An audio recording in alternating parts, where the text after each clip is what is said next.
ഇതിനകത്ത് 12 സ്പീക്കേഴ്സ് ഉണ്ട്. JBLന്റെ Dolby system ആണ് വരുന്നത്. സ്വിച്ച് പൊസിഷൻ ഓൾ വീൽ ഡ്രൈവിന്റെ സ്വിച്ച് പൊസിഷൻ, പക്ഷേ അങ്ങനത്തെ സ്വിച്ചിന്റെ ആവശ്യമില്ല.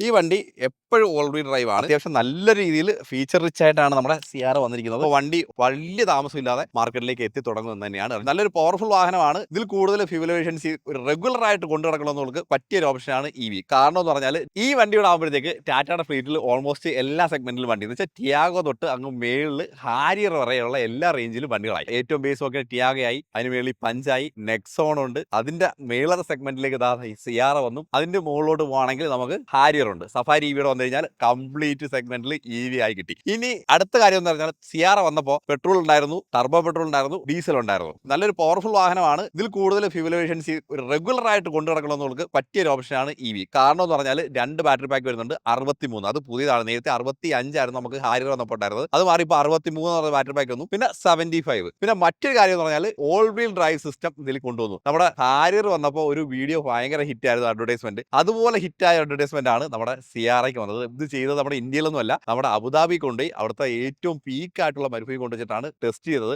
ഒരു സ്റ്റാർട്ടിംഗിൽ ഒരു 28 ഡിഗ്രി ആംഗിൾ സ്റ്റാർട്ട് ചെയ്ത് ഏറ്റവും ടോപ്പ് എത്തിയപ്പോഴത്തേക്ക് 50 ഡിഗ്രിയോളം ആംഗിളിലാണ് വണ്ടി ഓടിച്ച് കയറ്റിയത്. ഏകദേശം 300 മീറ്റർ ഡിസ്റ്റൻസ്. നോർമലി അവിടെ ഓടിച്ചുകൊണ്ടിരിക്കുന്ന വണ്ടി LC അതുപോലെ നിസാൻ പാട്രോൾ ഒക്കെയാണ്. അവിടെ പല വണ്ടികളും പക്ഷേ ഫെയിൽ ആയിട്ടുണ്ട്. ആ ഒരു സിറ്റുവേഷനിലാണ് നമ്മുടെ ഒരു ഇന്ത്യൻ വാഹനം അവിടെ ഓടിച്ച് കയറ്റിയത്. അതൊരു അഭിമാനം തന്നെയാണ്. അപ്പോൾ ടോർക്ക് അതാണ് അവിടെ ഏറ്റവും അഡ്വാൻറ്റേജ് ആയിട്ട് നിന്നൊരു എലമെന്റ്. 504 Nm ആണ് ടോർക്ക്. 306 bhp power. അപ്പം ഹൈലി പവർഫുൾ ആണ്. ഇത്രയും പവർ ഉണ്ടായത് തന്നെ 5.8 സെക്കൻഡിൽ 0 to 100 ഈ ഒരു വാഹനം എത്തിപ്പിടിക്കാൻ പറ്റും. അതുപോലെ അടുത്ത കാര്യം എന്നാൽ പ്രൈസ് ആണ്. ഏറ്റവും ബേസ് വേരിയന്റിന്റെ പ്രൈസ് സ്റ്റാർട്ട് ചെയ്യുന്നത് 18,79,000. ടോപ്പ് എൻഡിന്റെ പ്രൈസ് സ്റ്റാർട്ട് ചെയ്യുന്നത് 24,79,000. ഈ 18,79,000 സ്റ്റാർട്ട് ചെയ്യുന്നതുകൊണ്ട് തന്നെ നമ്മുടെ കേരളത്തിലുള്ള ഒരു അഡ്വാൻറ്റേജ് പറഞ്ഞാൽ ടാക്സ് 8% നിന്ന് 5% കുറച്ചിട്ടുണ്ട്. ഒരു ടാക്സ് ബെനിഫിറ്റ് കൂടെ അഡീഷണൽ ഇടുക. കാരണം ഏകദേശം ഒരു 20.5 ലക്ഷം രൂപയ്ക്ക് നമുക്ക് ഓൺ റോഡ് ഈ വണ്ടിയുടെ ബേസ് വേരിയന്റ് ഇറക്കാം. ബേസ് വേരിയന്റ് എന്ന് പറയുമ്പോൾ ഒരു കോംപ്രമൈസും വിചാരിച്ചിട്ടില്ല. അലോയ് വീൽ ഉൾപ്പെടെയുള്ള എല്ലാ ഫീച്ചേഴ്സും വണ്ടിയിൽ കൊടുത്തിട്ടുണ്ട്. അപ്പോൾ ഒട്ടും ഫീച്ചേഴ്സിന് കുറവില്ല. ബേസ് വേരിയന്റ് അല്ല, സ്റ്റാർട്ടിംഗ് വേരിയന്റിന്റെ രീതിയിൽ തന്നെ നമുക്ക് 20 ലക്ഷം രൂപയ്ക്ക് ഓൺ റോഡിൽ ഇറക്കാൻ പറ്റിയ രീതിയിലാണ് ഈ ഒരു വണ്ടി ഇപ്പോൾ ലോഞ്ച് ചെയ്തിരിക്കുന്നത്. അപ്പോൾ വണ്ടി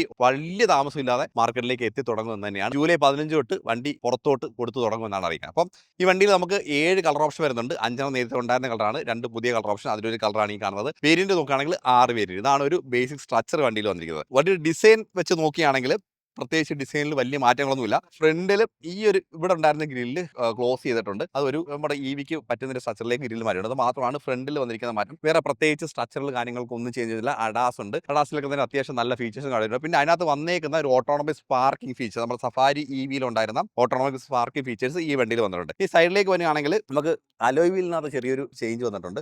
ഒരു മാറ്റ് ഫിനിഷിലാണ് നമുക്ക് ഇതിനകത്ത് വന്നിരിക്കുന്നത്. അതുപോലെ തന്നെ വീല് 19 ഇഞ്ചാണ്. വീല് നേരത്തെ നമ്മുടെ നോർമൽ CRL 19 ഇഞ്ചാണ്. അലോയ് വീലിന്റെ കാര്യത്തിൽ ഡിസൈൻ ചെയ്തിട്ടുണ്ട്. ഫ്രണ്ടും ബാക്കിലും ഡിസ്പ്ലേക്ക് വരുന്നുണ്ട്. ഫ്രണ്ടിൽ പാർക്കിംഗ് സെൻസേഴ്സ് കൊടുത്തിട്ടുണ്ട്. പിന്നെ ടാറ്റ.EV ആയതുകൊണ്ട് തന്നെ ഒരു EV ബാഡ്ജിങ് ഇവിടെ വന്നിട്ടുണ്ട്. വേറെ പ്രത്യേകിച്ച് മാറ്റങ്ങളൊന്നുമില്ല. സൈഡിൽ അത്യാവശ്യം തിക്കറായിട്ടുള്ള പിയാനോ ബ്ലാക്ക് ലെമനിൽ വരുന്ന ക്ലാഡിങ്, ഫ്ലഷ് ഡോർ ഹാൻഡിലാണ് വരുന്നത്. ഇനി അകത്തേക്ക് പോവുകയാണെങ്കിൽ പ്രത്യേകിച്ച് ഇന്റീരിയറിന്റെ ഭാഗത്ത് വലിയ രീതിയിൽ ഒരു ചേഞ്ചും ഇല്ലെന്ന് പറയാം. ഇത് കോഡ് വീൽ ഡ്രൈവ് ആണ്. അപ്പോൾ നിങ്ങൾ ഇവിടെ ഒരു സ്വിച്ച് പൊസിഷൻ, കോഡ് വീൽ ഡ്രൈവിന്റെ സ്വിച്ച് പൊസിഷൻ, പക്ഷേ അങ്ങനത്തെ സ്വിച്ചിന്റെ ആവശ്യമില്ല. ഈ വണ്ടി എപ്പോഴും ഓൾ വീൽ ഡ്രൈവ് ആണ്. അതെന്ന് വെച്ച് കഴിഞ്ഞാൽ ട്രാക്ഷൻ നഷ്ടപ്പെടുകയാണെങ്കിൽ മാത്രമേ ഓൾ വീൽ ഡ്രൈവിലേക്ക് പോകത്തൂ, അല്ലെങ്കിൽ 2 വീലിലായിരിക്കും പോകുന്നത്. 2 മോട്ടറാണ്. ഫ്രണ്ടിൽ മോട്ടർ വരുന്നുണ്ട്, ബാക്കിൽ മോട്ടർ വരുന്നുണ്ട്. ഇനി റേഞ്ചിന്റെ കാര്യം നമ്മൾ നേരത്തെ പറഞ്ഞു, ഡീറ്റെയിൽ ആയിട്ടൊന്ന് പറയാം. ഒരു പ്രാക്ടിക്കലി ഒരു 63 കിലോവാട്ട് ബാറ്ററി ആണെങ്കിൽ നമുക്ക് ഒരു 440 ഒക്കെ ആയിരിക്കും കിട്ടുന്നത്. ഇനി 75 കിലോവാട്ട് ആണെങ്കിൽ ഒരു 520 വരെ പ്രാക്ടിക്കലി കിട്ടാൻ, ഒരു 660 വരെയൊക്കെയാണ് ഇതിന്റെ റേഞ്ച് ARI സർട്ടിഫൈഡ് ആയിട്ട് വരുന്നത്. പക്ഷേ പ്രാക്ടിക്കലി ഇതായിരിക്കും റേഞ്ച് കിട്ടുന്നത്. ഇനി സെക്കൻഡ് റോയിലേക്ക് വരുമ്പോഴും ഇവിടെ ഒരു ഒരു ഷെയ്ഡ് കൊടുത്തിട്ടുണ്ട്. ഇത് നമുക്ക് ബേസ് വേരിയന്റ് തന്നെ കിട്ടും കേട്ടോ ഈ ഷെയ്ഡൊക്കെ. സീറ്റിലേക്ക് വരുമ്പോൾ ലെതറൈറ്റ് സീറ്റാണ്. ഇതൊക്കെ നമ്മുടെ നോർമൽ CRL ഉണ്ടായിരിക്കുന്ന സ്ട്രക്ചറാണ്. വേറെ പ്രത്യേകിച്ച് മാറ്റങ്ങളൊന്നും കണ്ടില്ല. ഒരു മാറ്റങ്ങൾ നമുക്ക് ഈ ഒരു വാഹനത്തിലും ഇല്ല. പിന്നെ അതുപോലെ ഫ്രണ്ടിൽ നമുക്കൊരു ഫ്രണ്ട് സ്പേസ് എക്സ്ട്രാ കിട്ടും. 55 ലിറ്റർ ആണുള്ളത്. ബാക്കിലേക്ക് വരുമ്പോൾ ഈ ഭാഗത്തൊന്നും മാറ്റങ്ങളൊന്നുമില്ല. 622 ലിറ്ററാണ് നമ്മുടെ ബൂട്ട് സ്പേസ് വരുന്നത്. അതിനകത്ത് പ്രത്യേകിച്ച് മാറ്റം. ഇതിനകത്ത് നോർമലി നമുക്കൊരു പോർട്ടബിൾ ചാർജർ നമുക്ക് എല്ലാ EVയുടെ കൂടെ കിട്ടുന്ന പോലെ ഇതിൻ്റെ ഒരു പോർട്ടബിൾ ചാർജ് വരുന്നുണ്ട്. പിന്നെ 7.2ന്റെ ചാർജ് വേണമെങ്കിൽ 49,000 രൂപ അഡീഷണൽ പേയ്യേണ്ടി വരും. പിന്നെ കോഡ് വീൽ ഡ്രൈവ് വേണമെങ്കിൽ 1.5 ലക്ഷം രൂപയാണ് അഡീഷണൽ പേയ്മെന്റ് വരുന്നത്. അതാണ് നമുക്ക് എക്സ്റ്റീരിയറിലും നമുക്കൊരു ഫീച്ചർ ബേസും വരുന്ന കുറച്ച് കാര്യങ്ങൾ. അതുപോലെ തന്നെ മറ്റൊരു കാര്യം പറഞ്ഞാൽ നമ്മുടെ CRL ഏറ്റവും ഇഷ്ടപ്പെട്ട ഒരു കാര്യം, ഞാൻ പലതവണ പറഞ്ഞ കാര്യമാണ് സസ്പെൻഷൻ ആയിട്ട് സൂപ്പർ ഗ്ലൈഡ് സസ്പെൻഷൻ ആണ് ഉപയോഗിച്ചത്. ഫൈലിംഗ് ആണ്. അപ്പോൾ അത് നമുക്ക് ഇതിനകത്ത് ബേസ് വേരിയന്റ് തൊട്ട് തന്നെ വരുന്നുണ്ട്. അതൊരു അഡ്വാൻറ്റേജ് ആയിട്ടുള്ള കാര്യം തന്നെയാണ്. പിന്നെ അതുപോലെ തന്നെ മറ്റൊരു കാര്യം എന്ന് പറഞ്ഞാൽ നേരത്തെ നമ്മൾ പറയാൻ വിട്ടുപോയി, ഇതിനകത്ത് 12 സ്പീക്കേഴ്സ് ഉണ്ട്. JBLന്റെ ഡോൾബി സിസ്റ്റം ആണ് വരുന്നത്. അത് നമുക്ക് നോർമൽ CRIയിലും ഉണ്ട്. ഇപ്പോൾ ഇതിനകത്ത് ഉണ്ട്. അത് എടുത്ത് പറയേണ്ട ഒരു കാര്യമാണ്. പിന്നെ അതുപോലെ തന്നെ മറ്റൊരു കാര്യം CRIയിൽ നമ്മൾ കണ്ടതാണ് സൗണ്ട് ബാർ. അതും ഇതിനകത്ത് ആഡ് ഓൺ ചെയ്തത്. അപ്പോൾ ഇതുപോലെ അത്യാവശ്യം നല്ല രീതിയിൽ ഫീച്ചർ റിച്ച് ആയിട്ടാണ് നമ്മുടെ CR വന്നിരിക്കുന്നത്. ഇനി നമുക്ക് ബേസ് വേരിയൻ്റെ കാര്യം പറഞ്ഞു, അതിൻ്റെ പ്രൈസിൻ്റെ കാര്യം പറഞ്ഞു. ബേസ് വേരിയൻ്റ് എടുത്താൽ പോലും അത്യാവശ്യം നല്ല ഹൈ റിച്ച് ആയിട്ടുള്ള ഫീച്ചർ ഉണ്ട്. അപ്പോൾ ഡീറ്റെയിൽഡ് വീഡിയോ നമുക്ക് വരുന്ന വഴിയെ ചെയ്യുന്നതായിരിക്കും. അന്നേരം നമുക്ക് ഡ്രൈവും അതിനകത്തുള്ള എക്സ്പീരിയൻസും കാര്യങ്ങളൊക്കെ ഡീറ്റെയിൽ ആയിട്ട് പറയാം.